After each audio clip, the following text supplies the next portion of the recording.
got another road game that we look forward to having the opportunity to try to win another game after we won a game in Hawaii. And after a couple weeks of losing, it's a lot more fun to win, obviously. And our players are excited about the game coming up. I think it is difficult to go to Hawaii. I think the game after the Hawaii game is much more difficult than playing in Hawaii. So hopefully that won't be a problem with 2 road games in a row and the first one being to Hawaii.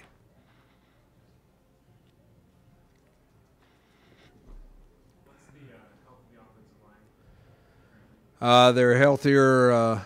They were healthier for the Hawaii game than they'd been the 2 or 3 games before that. We didn't get anybody beat up or hurt in the game.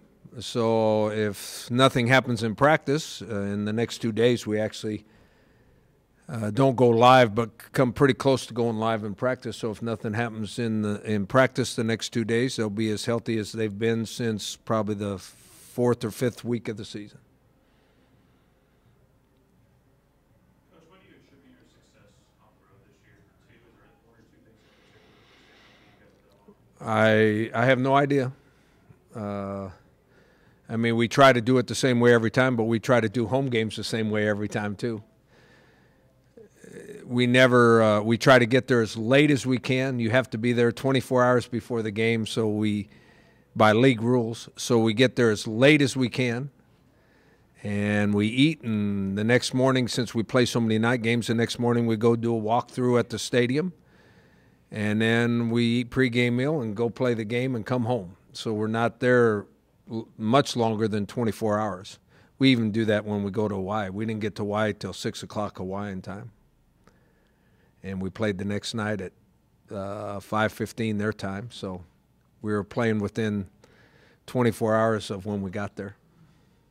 How much of a confidence builder was the offensive line's performance and Penny's performance last week moving forward for you guys? I think it helped us a lot. I think that we played the Fresno State game with a very shaky confidence level.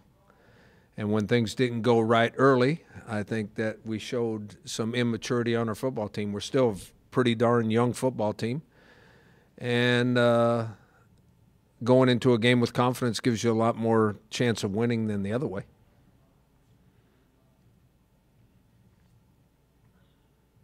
Next week, you guys get the bye finally. Is that almost too late to really help the team? No, I don't think. I think it's perfect timing would be right in the middle of the season, but I think it's going to help us. I think we have some guys that are hurt and beat up that after a bye week, if they don't get beat up this week in the game, after a bye week they'll almost be 100%, which is a nice way to go into the last couple games and a nice way to go to a bowl game.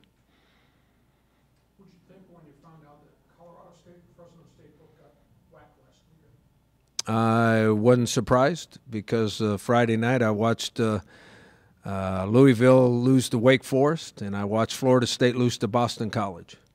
I think that's the way college football is now. Because you have more talent does not necessarily mean you're going to win the game.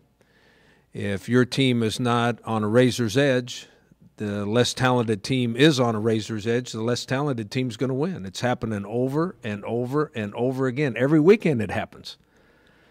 I think it's college football teams are a lot less consistent now than they were 10 years ago. And I don't know why that is. If I had the answer, we wouldn't be inconsistent. But there's some other really good coaches in this country who are having the exact same issue. Oh, I think a lot of it has to do with social media. I really do. I think a lot of it has to do with that. They're more exposed to a lot of things. They think they have a lot more opinions than they used to have. I guess they have an opinion. If somebody reads their opinion, I guess they do have an opinion that they didn't used to have. Don't you think there's a lot more great athletes out there for schools to build around and kids are going other places right now? No, I think there's some teams in the country that have superior athletic ability. And a few of them play consistently well, and most of them do not. And then if you go down to the next level of teams, I think the same thing is true. I think we have enough talent to compete with anybody in the country, but we better be as sharp and as good as we can be. And if we have a bad day against anybody, we're liable to lose. And I would say 98% of the college football teams are that way. Coach, how far do you think Sdsu has come since redshirting last year? Well, I think he's making progress, and he had a really good game in Hawaii, which was really nice for us to see because that gives us some depth. We're a little bit beat up in the defensive line now. It gives us some depth that we weren't sure we had. I mean, he got to play a lot because we needed him to play a lot, and then he played well. So I'm sure he's going to play with a lot more confidence now than he has before, and it's good for our team. Since he's an underclassman, he'll be back next year too. So he's starting this week because of his performance in the last game. And also, Sdsu had his first start. He factored in that game this weekend as well. What led to him getting developed? We weren't real happy with the production at linebacker, so we opened it up for competition during practice. He had the best week of practice, so he got to start. We didn't know how long he was going to play, but he played so good he played the whole game. So now he is the starter.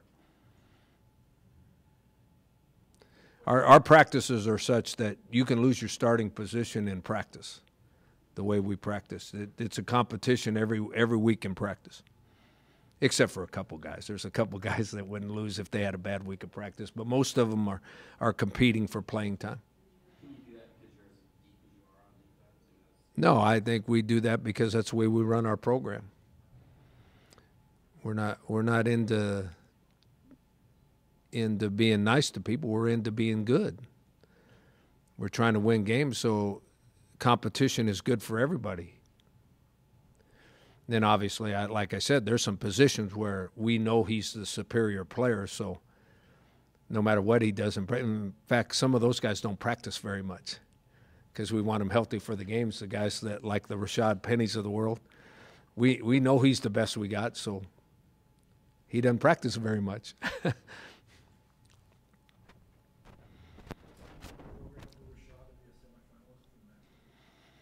Oh, any kind of national notoriety that you get really helps the program.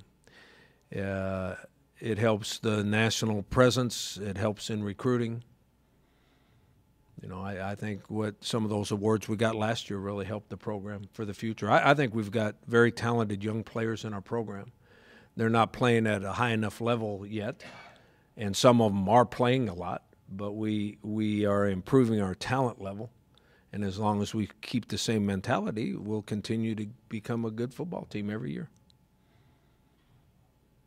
What's your biggest challenge coming up this week against San Jose State? The biggest challenge is that our team prepares like they did last week.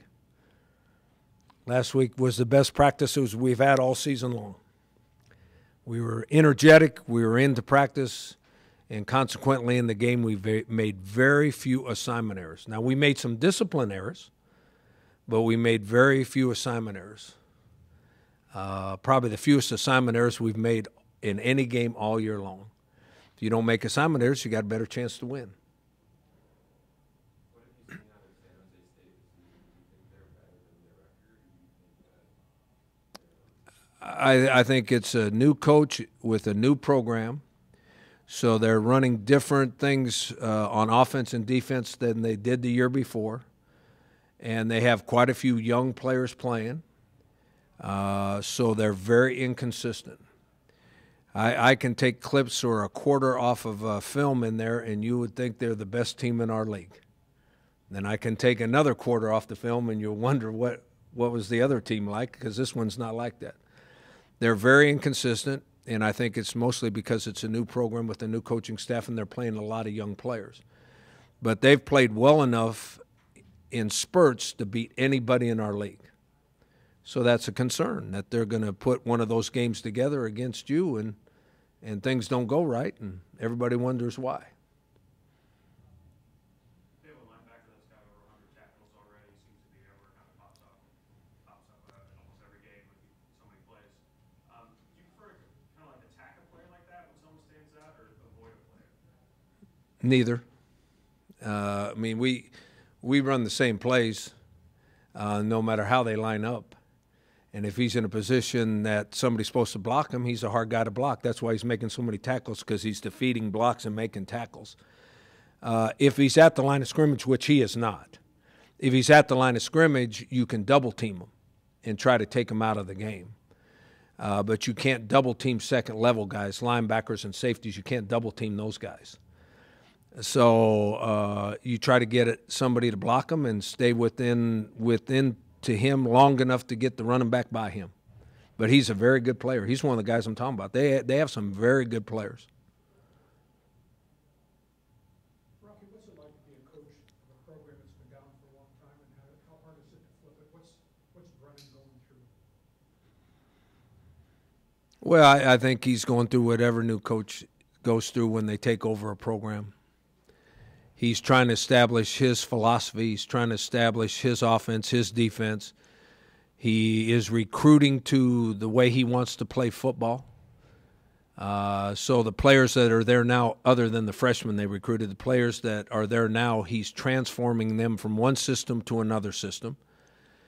He's trying to get them to buy into the way he does things. There's not a perfect way to do anything. There's a lot of good ways of doing everything. And the quicker they buy in, the better off you are. But basically, what you do in a first-year job like that is you don't worry about the outcome. You make them better, and you worry about playing every game and improving in every game. You don't worry about the records. You don't worry about who you're playing. All you worry about is making your team better. And his plan is probably 3 to 4 years from now he's going to win the conference championship. So you have a long-term plan and you have a short-term plan. The long-term plan is in 3 or 4 years we're playing for the championship. Right now I'm just making my team better. And as a player in that kind of system, every game's just as important as the last, and it doesn't matter what happened last week. All that matters is what happens this week. Do you think the group of 5 schools get more of a chance to have that 3 or 4 or 5 years? It seems like some of the Power 5 I think it depends on which Power 5 team you're talking about. I mean, if you're talking about a Florida State and they get a new coach, let's talk about Florida. Florida gets a brand new coach, he got 2 years. Iowa State, he's got 5. Now, he's done it in 3. That guy's doing a great job. He's got a really good football team, and he's changed them around in 3 years. But you talk about an Iowa State, they're probably going to give you 4 or 5 years. You talk about a Florida, you better be good, not next year, but the year after that you better be good, or they're looking for another coach. So it's all about expectation levels. Rocky, forgive me if you've already answered this question. How's the confidence of your team now after winning against Hawaii? Last week you said confidence was shaky. Does the win put the confidence back? How's the team's confidence right now? Yeah, I think the win obviously gives us confidence. I thought that was the best week of practice we had all season long last week, and it turned out to work. So I expect them to practice that way this week too, but I think we're a lot more confident team than we were going into the Fresno game. San Jose had 4 quarterbacks in the last 9 games. When you go back and watch film, does it make it difficult trying to figure out their offense with so many quarterbacks switching? Well, we're only basing our plan off 2 quarterbacks that have played. So those are the 2 that have played the late, and we know which quarterback they want to be the starter. He got hurt, but he's healthy again. He started the last 2 games. And then the guy that took over for him that played most of the time that he was hurt, he's done a pretty good job, so we're basing our plan off of those 2 quarterbacks, so it's not quite as difficult as trying to base it off of 4. If this thing gets into a lopsided game, would you consider yanking a bunch of your veteran starters to give your young guys live bullet action just so they can get 20 or 30 snaps? That has never crossed my mind. We go into every game expecting it to be a very close game.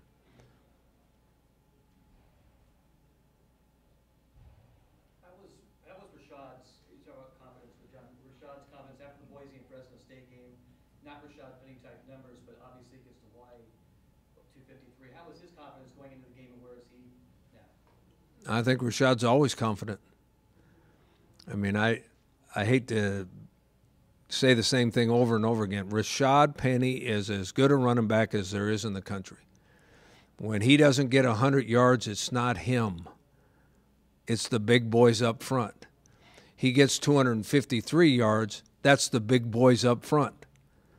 Rashad can do it. We all know he can do it. So if the big boys up front do their job, Rashad's going to have a really good night. If the big boys up front don't do their job, Rashad is held to 50 and 60 yards. I mean, I see it all the time. I see it on TV. I watch those games on TV. The guy we played against in Hawaii, he was the leading rusher in the conference. But our defensive line won the line of scrimmage battle, and he had 40 yards and 17 carries. Okay, I saw the Ohio State-Penn State game. That guy was leading the nation in rushing, right? They held him to 60 yards. Does that mean he got worse or they didn't block as well? I'm saying they didn't block as well. I mean, we know how good Rashad is, and I don't think Rashad lacks for confidence at any time. What did you think when he was dragging that one guy on that one? I wish he'd have tucked his T-shirt in because it would have been a touchdown if he hadn't. Did you notice last week during practice a different focus or intensity level the aftermath of the two losses? No, what I saw was more energy, more want to.